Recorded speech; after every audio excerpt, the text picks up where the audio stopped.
RRB, l'invité du matin. Tous concernés par le changement climatique, c'est le thème d'une série de conférences organisées cette semaine à l'UNC. On en parle avec notre invité du matin, Géraldine Giraudot. Bonjour. Bonjour. Merci d'être avec nous. Vous êtes professeur de droit public à l'Université de la Nouvelle-Calédonie, membre du comité scientifique du parc de la mer de Corail et coordinatrice de cet événement. Tous concernés donc par le changement climatique.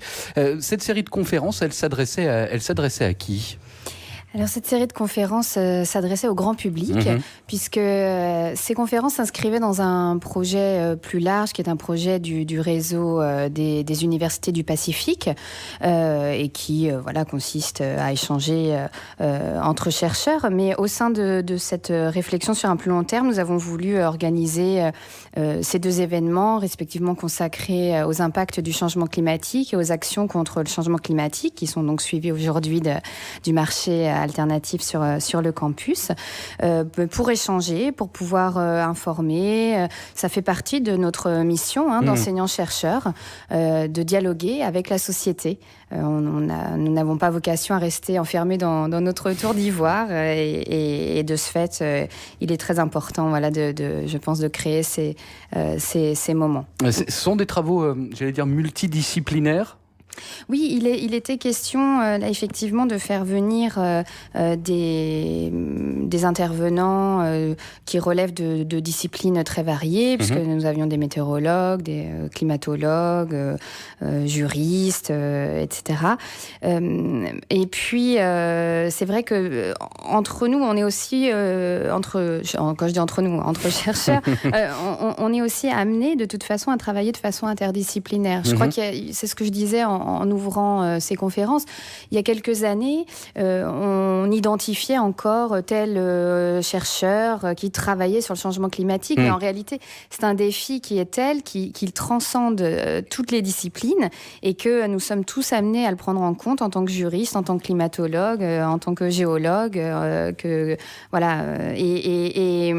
je crois que finalement, c'est ce qui se passe plus largement au niveau de la société, en tant que professionnels. Nous sommes désormais tous amenés à réfléchir au changement climatique, à ses conséquences, en tant que médecin, en tant que journaliste. La preuve, c'est un phénomène qui touche absolument tout le monde, qui nous concerne tous. Je comprends la présence de météorologues quand on parle de changement climatique. Vous êtes professeur de droit public. Que vient faire le droit public dans le changement climatique ? Là, j'avoue que j'ai un petit peu du mal à comprendre.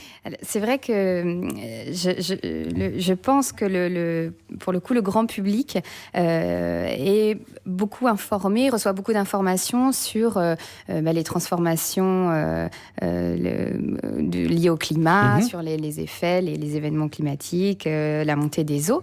Et on pense peut-être moins spontanément à ce que ça implique pour nous au niveau juridique. En réalité, il y a énormément de réflexions à mener. Alors des réflexions déjà générales. C'est d'ailleurs ce à quoi s'est attelée ma collègue Sabrina Robert-Kuende, qui était invitée à participer. Que peut le droit déjà ? Que peut le droit face au changement climatique ? Alors ça, c'est une question qui se pose déjà depuis quand même plusieurs années. Et on a déjà des ébauches de réponses ? On a des ébauches de réponses parce que le droit est un outil. C'est un outil qui peut être mis au service des politiques publiques, justement qui vise soit à répondre aux conséquences du changement climatique, à en atténuer les conséquences, à s'adapter.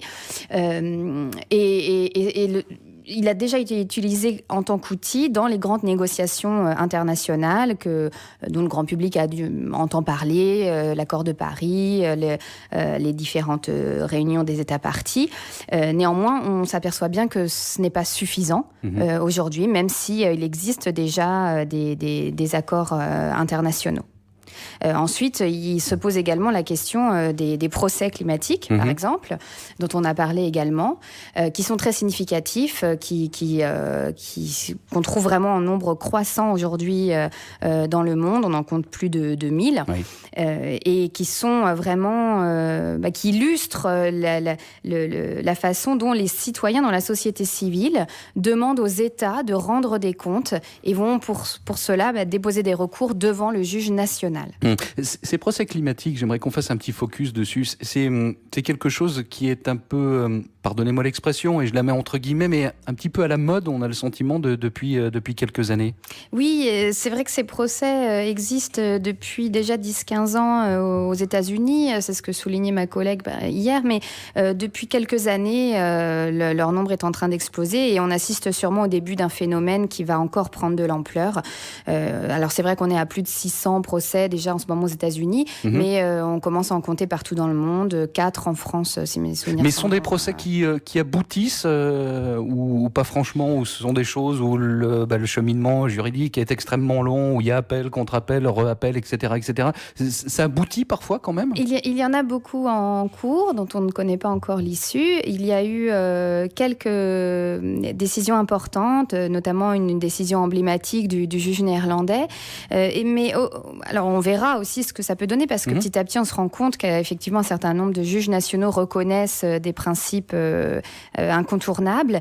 Mais au-delà du résultat, c'est aussi le symbole finalement de ces procès qui est très important, parce qu'on vient demander à l'État de rendre des comptes et les États se retrouvent dans cette position de plus en plus à devoir justifier des actions et souvent de leur inaction. Et ces procès qui sont terminés, ça peut amener une jurisprudence pour d'autres États par exemple ? On peut se baser sur un résultat hollandais pour prendre une décision en France ou aux États-Unis ?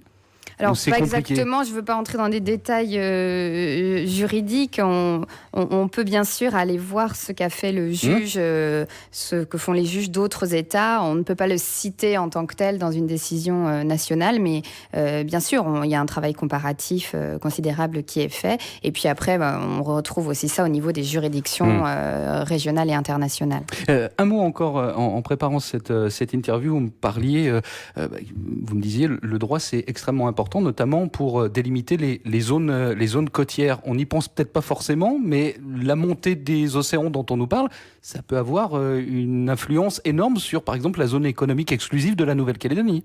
Alors, effectivement, il y a également beaucoup de sujets auxquels on pense peut-être moins spontanément, mais sur lesquels se penchent de très près les juristes, parce que les conséquences du changement climatique posent des questions très particulières. Alors, lorsque nous échangions, je vous parlais également du statut, par exemple, des déplacés climatiques, puisque le droit d'asile ne leur est pas applicable en tant que tel aujourd'hui. Et puis, effectivement, se pose également la question de l'avenir des frontières maritimes face à la montée des eaux, puisque la délimitation de ces frontières est déterminée par rapport aux lignes de base qui changent lorsque les eaux montent. Donc, il y a actuellement plusieurs comités, dont un comité international qui se penche de très près sur ces questions et pour essayer de trouver des solutions. Est-ce qu'on fige les lignes ? Est-ce qu'on prend en compte les changements qui ont lieu ? Donc, ce sont des conséquences auxquelles on pense peut-être moins, mais le territoire des États est touché, le territoire terrestre est touché parce que, évidemment, quand les eaux montent, une partie du territoire terrestre disparaît, mais les espaces maritimes aussi vont subir, si je puis dire, les conséquences de la montée des eaux. Géraldine Giraudot, pour terminer, quel premier bilan vous tirez de cette série de conférences ? Mais écoutez, je suis très heureuse d'avoir pu organiser cet événement et que l'Université de la Nouvelle-Calédonie m'ait permis de le réaliser.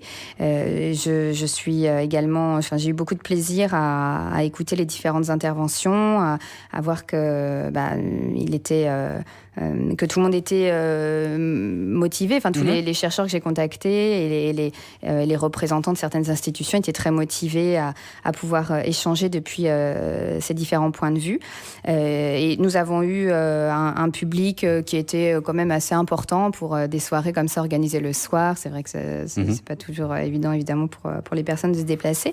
Et pour celles qui n'ont pas pu venir, justement, les conférences seront retransmises en podcast sur la chaîne YouTube de l'Université de la Nouvelle-Calédonie. Mais ça donnera lieu aussi à des publications écrites ou pas forcément ? Alors, pas les conférences qui sont tenues venus hier et avant-hier parce que c'était pas leur vocation, c'était pas un colloque scientifique, c'était justement une information grand public.